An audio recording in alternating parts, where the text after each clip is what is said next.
നിങ്ങൾ മനസ്സിടിഞ്ഞു പോയവരുണ്ടാകും. അവരുടെ എല്ലാം മനസ്സ് സന്തോഷ നിർഭരമാകുകയും ഉത്സാഹഭരിതമാകുകയും ചെയ്യട്ടെ. കാരണം എന്താണ്? കർത്താവിൻ്റെ ആശീർവാദമാണ് പ്രഭാതത്തിൽ നിന്ന് സ്വീകരിക്കുന്നത്.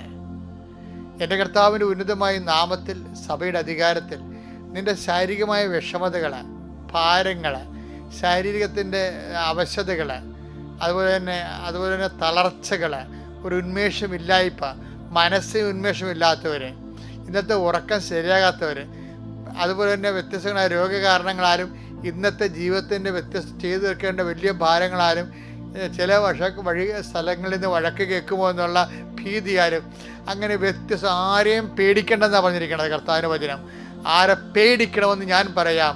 അത് കൊന്നതിന് ശേഷം നരകത്തിൽ തള്ളിക്കളയാൻ കഴിയുന്നവരെ മാത്രം പേടിക്കാൻ പറയുമ്പോൾ, എൻ്റെ ദൈവത്തെ വിശ്വസിക്കുന്നവരെ ദൈവത്തെ മാത്രമേ പേടിക്കത്തുള്ളൂ. പറയുക, മനസ്സിൽ കുറയുക, എൻ്റെ ദൈവത്തെ മാത്രം ഞാൻ ഭയപ്പെടുത്തുള്ളൂ.